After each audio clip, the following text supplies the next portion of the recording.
Oh, Breaker 19, Breaker 19, this here's the Gear Jammin' Deer. Whitetail has got a new truck, come on. Yeah, so this isn't actually my truck. It's a loaner. My Volvo was in the shop, it's not anymore. But currently I'm in Northern Illinois, and my truck isn't.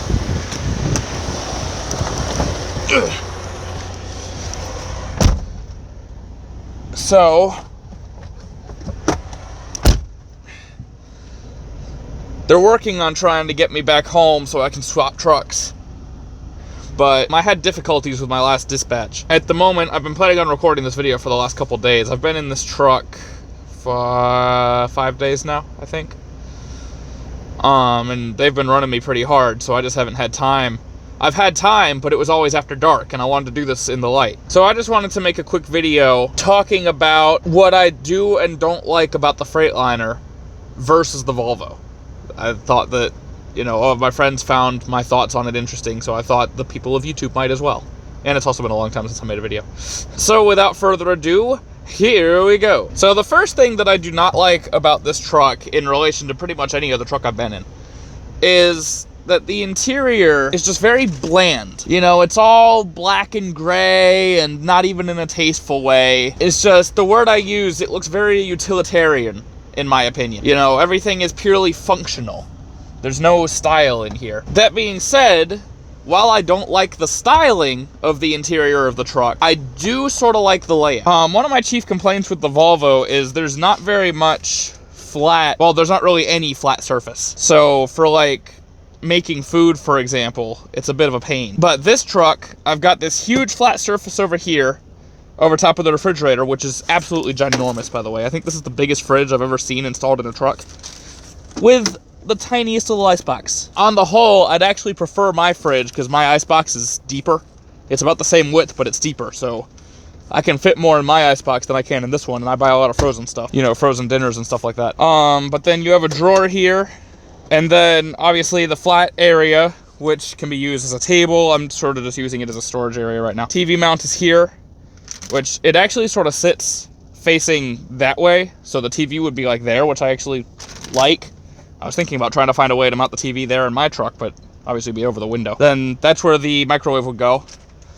Then there's another cabinet up here, and then there's space on top of that cabinet for the person on the top bunk. On the other side, the space heater's at the bottom. There's another little cubby in there.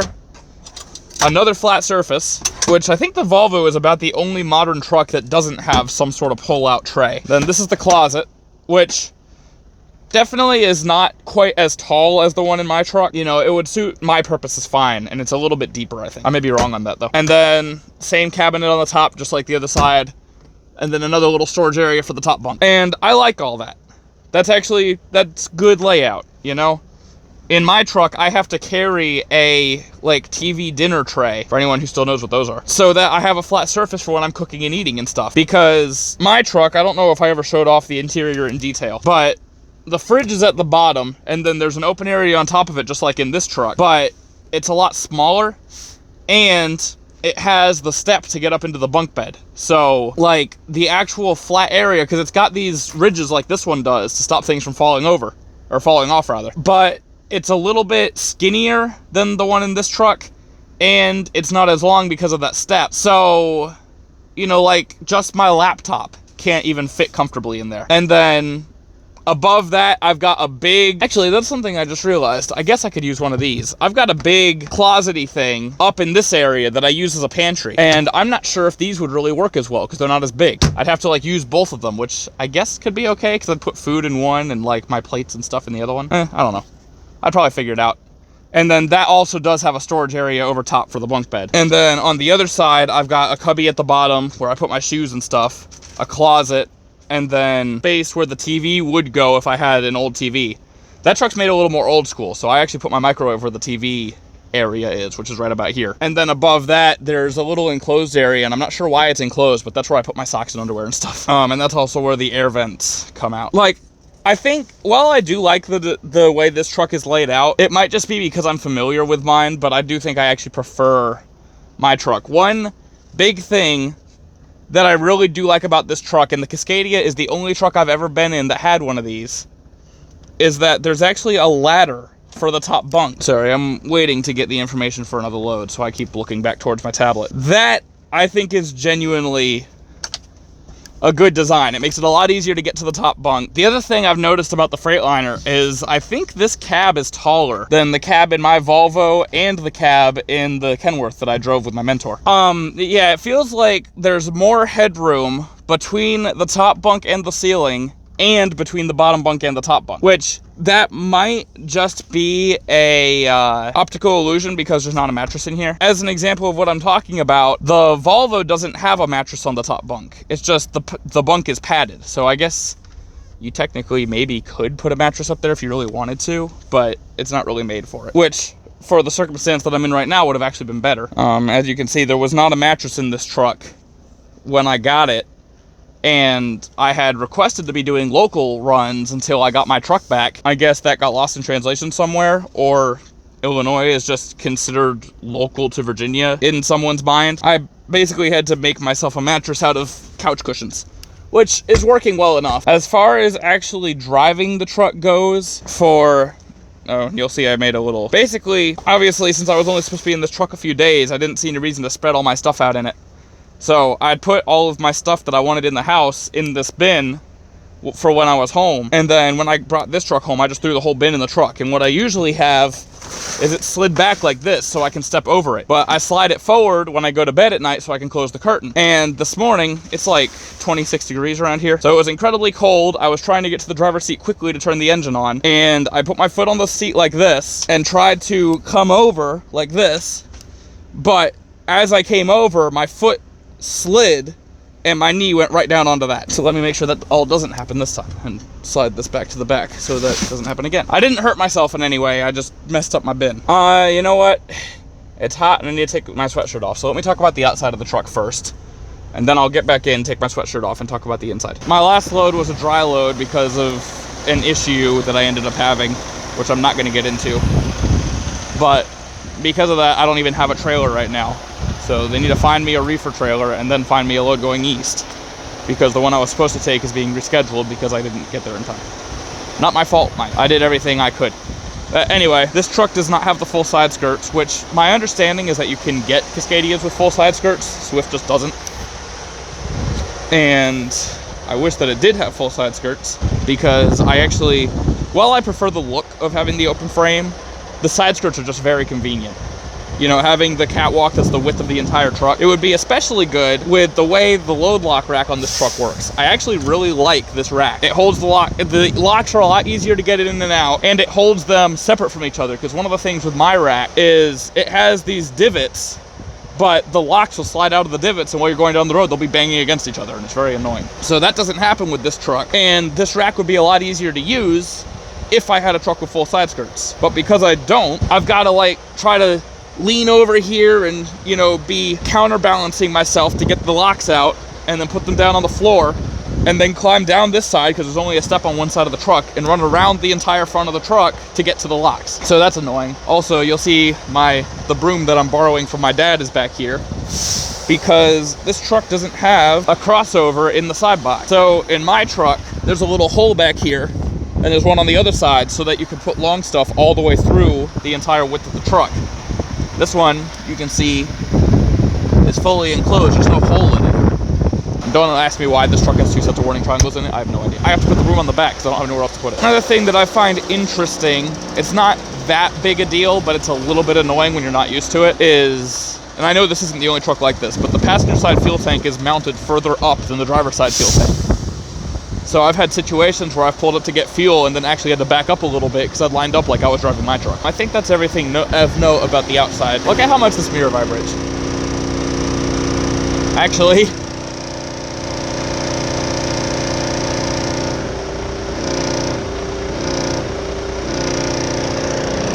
I don't know if you can hear it, but it looks like my phone camera is steadying it, so you can't really see it in the video. But when the truck is idling, that one mirror vibrates really badly, and it actually shakes the lens down, which I don't imagine is a problem with Cascadias on the whole. It's just a problem with this Cascadia, so that's not going against the truck in my review. So now that we're back inside, let me shut off the camera real quick so I can take my sweatshirt off. So now I'm going to talk about actually driving this truck versus driving mine. First of all, and this may be weird to some drivers, or some people who aren't drivers even, to hear this, but for me, the view I have looking out the windshield is very important, because, you know, that's what I spend most of my day looking at. I want it to be something that I can actually stand looking at. And I like the Volvo's view decently enough. This truck's view is actually better than I expected it to be, because of the little imprint in the hood there, which is kind of hard to see with the white truck in the snow.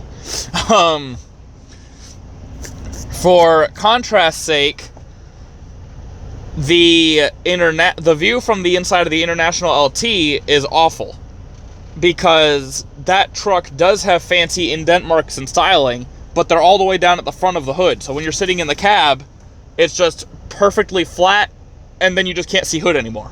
And I don't know, in my opinion, it just looks ugly. This truck I thought would suffer the same fate, but it actually doesn't.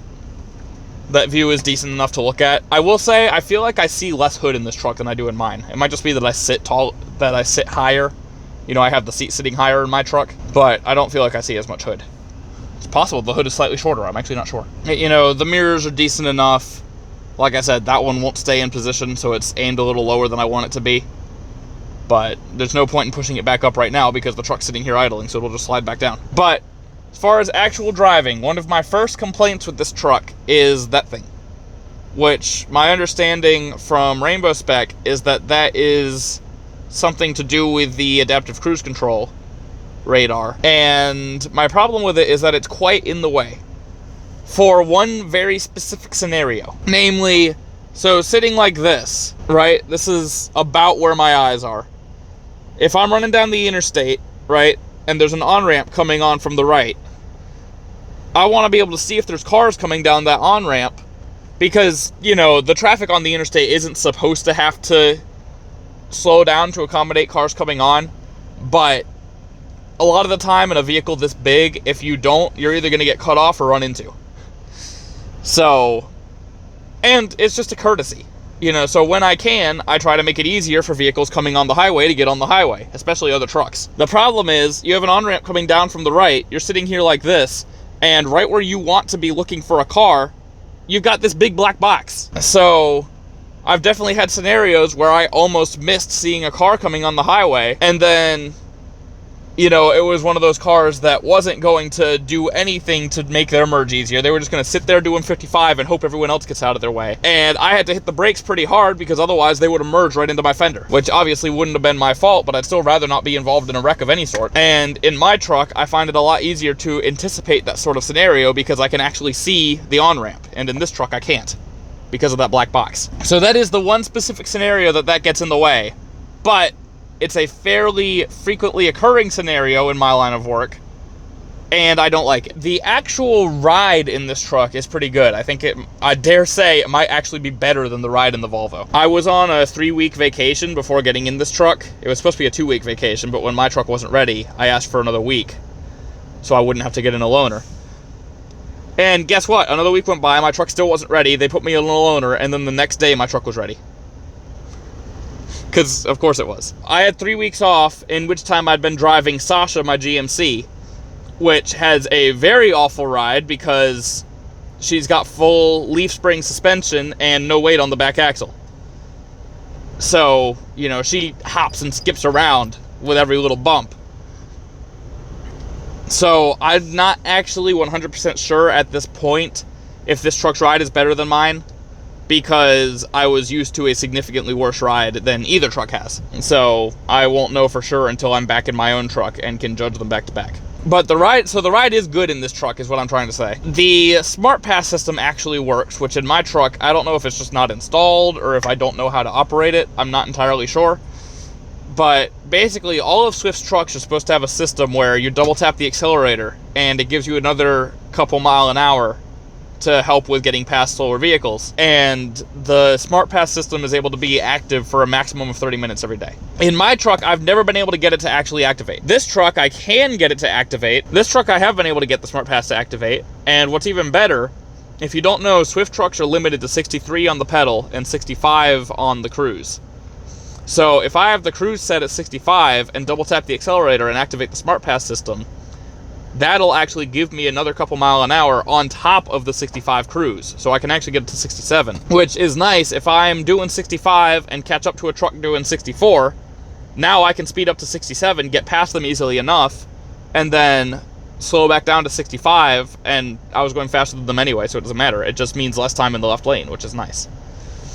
And like I said, I don't know if my truck's supposed to have that system and doesn't, or if I just don't know how to work it in the Volvo. But I've never been able to get mine to activate. The mirrors are in a slightly different location in this truck, but that doesn't cause me so much issue. The one thing that I feel like I have noticed, and I'm not sure if I'm right in this, but it feels to me like I actually have to turn my head more to see the passenger side mirror in this truck than I do in mine. And even I feel like I have to turn my head more to see that mirror too. So I notice a lot of the time it's like, wait, when was the last time I checked my mirrors? Let me check my mirrors quick. It's like, usually I do that compulsorily. You know, it's like impulsive that I check my mirrors, but in this truck, for some reason, I just don't check my mirrors as much. And I don't know if that's just me still working off the vacation fatigue, or if it's something with where the mirrors are located in the truck. I have no clue. But I'm having to really think about staying on top of checking my mirrors, and that's weird to me. Other than that, like, operational, there's not really anything else I can think of. You know, it's a truck. My truck's a truck. They're both modern trucks. They're both automatics. They both have 12-speed transmissions. So, you know, they're pretty similar. There's not much for me to say one way or the other. I've been trying to make as unbiased of an opinion as possible. Obviously, I'll always be biased to the Volvo just because I like them better. In general, I think they look a lot better, and I've always liked the VNL as long as I've been into trucking. So I'll always lean towards the Volvo anyway, but I think even forming as unbiased of an opinion as possible, I'd still rather the Volvo than the Freightliner. This truck does have slightly less power than mine, as far as I'm aware.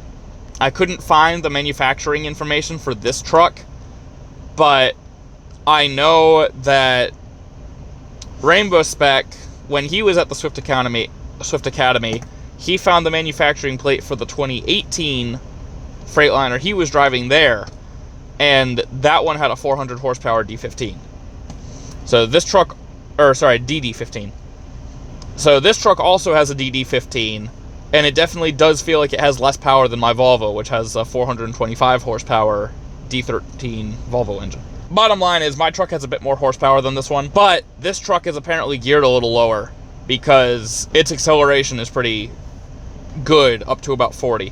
So I think in a dead heat between this truck and mine with the same weight load, this truck would pull away first, but once it hit about 40 miles an hour, my truck would start coming back past. I have also noticed something weird. This deserves mentioning. I've noticed something weird with the differential system. I don't know what it is with this truck, but it has a lot more trouble putting the power down than most trucks. So, like, trying to back into my mostly level gravel driveway at home, I actually had to lock the diffs in because I was sitting there trying to back. I was basically parallel parking, trying to back into between my mom's cargo trailer and my dad's car. And so wheel was full lock to the right, trying to just slowly reverse it in. And I was sitting there with the middle axle spinning. And I actually had to lock the differential in to be able to get into that spot. On level ground. Like, that was weird to me. And I've had a few other instances where I had the steering wheel turned all the way to one side, usually to the right, interestingly enough. And the truck would just sit there spinning. I had to put the diff in just to make a sharp right turn when I didn't have a trailer. So I don't know what it is about this truck that causes that, but I just thought it was an interesting thing to mention. This particular truck that I'm in, I'm imagining that all of Swift's Freightliners are like this, does not have a dump valve for the rear airbags, which my truck didn't when I got in it either. They put one in later. Apparently the leveling valve on the Volvos already works to act as a dump valve. You just have to put a separate switch in. So that's what they did. They just installed a new switch in the dashboard and I was good to go. This truck does not have a dump valve, nor does it have anywhere to put a new switch, because it would go with these. Which personally, so far every Swift truck that I've driven had a air-assisted kingpin release. And I'd rather have the dump valve than that, because I never use it. So, and there was a situation where a trailer was set too low for me to get under with this truck, and I had to get out and crank hard on the landing gear to get it high enough that I could get this truck to shove its way underneath, because that's just what happens when you don't have a dump valve. But what the other thing that's interesting is I don't remember having that problem with my truck even before it had the dump valve. Like, there were definitely some trailers that it was hard to get under. But I only hit one once that was too low for the Volvo. And by the time I hit that one, I already had my dump valve, so it was fine. With this truck, I worry pretty much every trailer that it's not going to go under. So I don't know if this truck's fifth wheel plate just sits higher when the truck doesn't have a trailer on it than mine does, or what. Or maybe I've just been really unlucky with how people have been dropping their trailers. Maybe now that the Volvos have dump valves on them, trailers are more likely to be set lower. I don't know. But anyway, this video is running long. I think I've talked about just about everything different between this truck and mine. I've stated that I like my truck better, even being as unbiased as I can.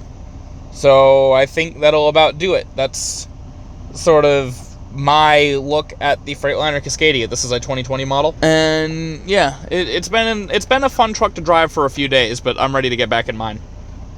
Partially because I don't have half the stuff that I need, including my pre-pass, which means I've got to actually stop at the tolls and pay them with my company card and then get reimbursed for it, which is just a hassle. But anyway, I think I've taken my time. I think my phone's actually running out of space for video anyway, so I'm gonna go ahead and sign off here. Thank you for watching. I hope you enjoyed. It's perfect timing. I just got my next load. And I will talk to you later on. And it's here! Please tell me that it's going east. Oh, it's going to Bolingbroke. Okay. Then I got another one from... Okay.